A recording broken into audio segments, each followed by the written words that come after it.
It's absolutely persistently raining. I've never seen as heavy and torrential rain as was last night. We were going to leave today, believe it or not, to head back to Melbourne, Australia. But we put that on hold, if we could just get a couple of things right before the boat pulls out. The generator stopped working, the blackwater tank stopped working, the, what else? There's something else. Water underneath the... Oh yes, the bilge pump underneath the grey water has stopped working, and the lever under one of the bunk beds has sort of jammed open, and we need to prise it shut so that it doesn't keep the alarm going to say that it's bilge pumping out nothing, fresh air. So just the 4 things we're trying to fix before we go on day what? 142. You've got, I'll just show you what sort of gear you've got on. You've got the good gear on, you've got the Tommy on. I've got the hoodie. You're looking very good.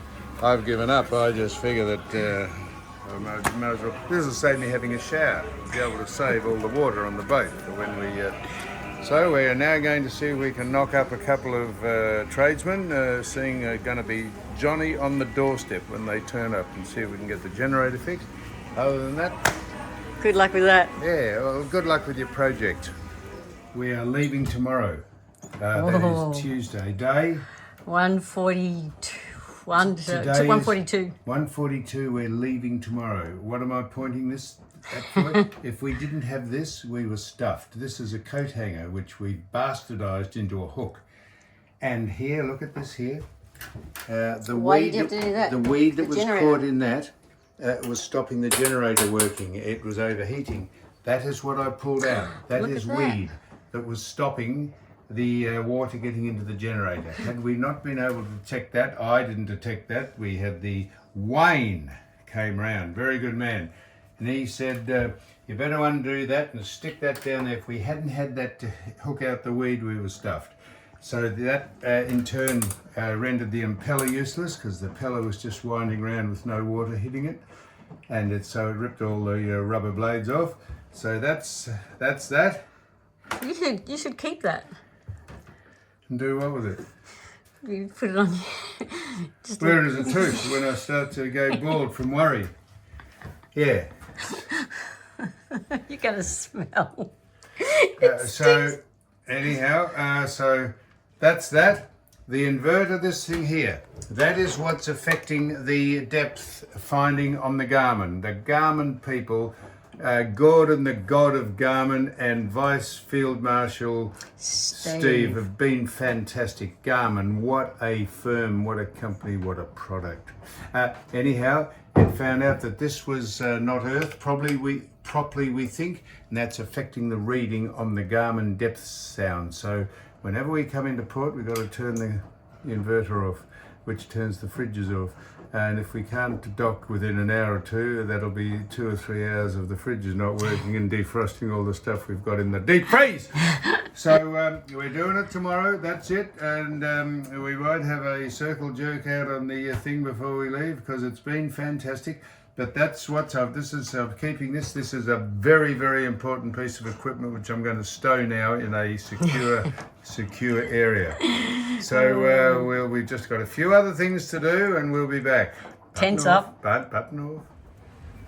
I reckon this is about the last visit we'll make to the stupid market. I reckon I've left the best part of half a year's wage here at this joint. And it suddenly dawned on me that I've become nothing more than a pack horse. Every time you load up with crap in here, you load it into the back of this. Some of this stuff has weighed 60 kilograms, I reckon. The shoulders are gone, the tyres are gone flat on the scooter. Have a look at the pack horse. Oh, pack horse. Yeah. Hang on.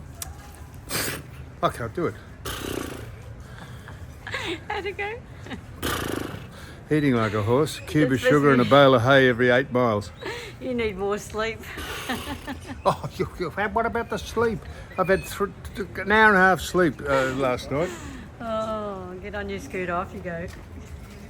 Now, this is our old friend, not old friend, oh, well, our old friend, but a young New friend. of ours, got a new friend, our best friend. And this is Annie, who's keeping a watch over the pool there, the lifeguard. And she's got a Geelong jumper here, which she wanted me to sign. And there's some names on it. I'm going to see if that I think is Bill Brownless. He is was Billy, 16. yeah. He was 16. This is Jimmy Bartels, or Jim, I think they call him now. Jim Bartel. Jimmy Bartels. Is it Jimmy Bartel or Jimmy Bartels? I should know that, shouldn't I? Jimmy Bartels. What? Bartel. Jimmy Bartel. Yeah, not plural. Not How you plural. Annie going? says not plural. There's only just one of them. And there's two signatures here with number 11, two number 11s. The only 11 I remember was Bernie Smith, very famous player for Geelong. He was in business with Bobby Davis. They had a printing firm, but that was back in the 50s of last century. So I'm Guessing that's not them now. I know, I don't think that'd be Bernie Smith now, but it's a bit hard to say what era that is. But anyhow, I'm about to sign this for Annie. Annie, you just hold that out tight there. Yep, love. thank you so much. No problem. Annie. Just hope I don't do any spelling mistakes. Annie. You star. You star. Sam. Newman. That's just get no spelling mistakes on my name. It'd be handy. Yeah, I was number 17. So I'll put that there. And I'll say GFC 300 games. Global financial crisis. Yeah, that's me. That's it. Thank you so much for that. No, Really I'm appreciate just it. Just a little bit more than the others. Bill says lots of love. I'm just doing that. Oh, thank you so There we are much. now. We're just holding that up. That's Really for Annie. appreciate that. Oh, there we are, everyone. There we are. Thank Well you, Annie. done. Thank Well you done. so much. All right.